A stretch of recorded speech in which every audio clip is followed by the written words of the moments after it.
சென்னையை அடுத்த மாமல்லபுரத்தில் உள்ள விடுதியில் பிரதீப் என்ற பெயிண்டர் குடும்ப தகராறு காரணமாக தனது 2 பெண் குழந்தைகளுக்கு டின்னர் கொடுத்து கொன்றுவிட்டு தானும் தற்கொலைக்கு முயன்ற சம்பவம் அரங்கேறியுள்ளது.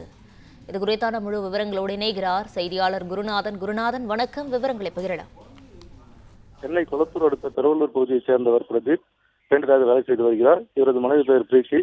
இவர்களுக்கு லியா மற்றும் சுபிக்ஷா என்ற 2 பெண் குழந்தைகள் உள்ளனர். இவர்களது குடும்பத்தில் கணவன் மனைவிக்கிடையே அடிக்கடி தகராறு ஏற்பட்டு வந்ததாக கூறப்படுகிறது.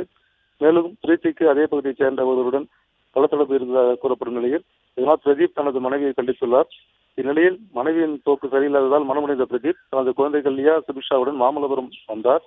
அங்கு உள்ள ஒரு லாட்ஜில் அறை எடுத்து தங்கியுள்ளார். இந்நிலையில் இன்று தனது அறையில் இருந்தவரை பிரதீப் சென்னையில் உள்ள தனது உறவினருக்கு வீடியோ காலில் பேசி தன் குழந்தைகளுடன் தற்கொலை செய்து கொள்ளப் போவதாக கூறி இணைப்பை துண்டித்துள்ளார்.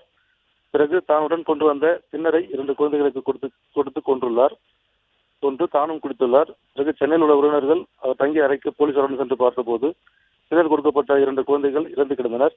உயிருக்கு போராடி கொண்டிருந்த பிரதீப்பை மாமல்லபுரம் போலீசார் மீட்டு செங்கல்பட்டு அரசு மருத்துவமனைக்கு அனுமதித்து இதுகுறித்து வழக்கு பதிவு செய்து விசாரணை மேற்கொண்டு வருகின்றனர். செங்கல்பட்டு மருத்துவமனையில் பிரதீப்புக்கு தீவிர சிகிச்சை அளிக்கப்பட்டு வருகிறது. பெயிண்டராக வேலை செய்யும் தந்தை பெயிண்டில் கலக்கும் டின்னரை குடிக்க வைத்து குழந்தைகளை கொண்ட கொடூரம் பெரும் பரபரப்பை ஏற்படுத்தியுள்ளது. தகவல்களுக்கு நன்றி குருநாதன்.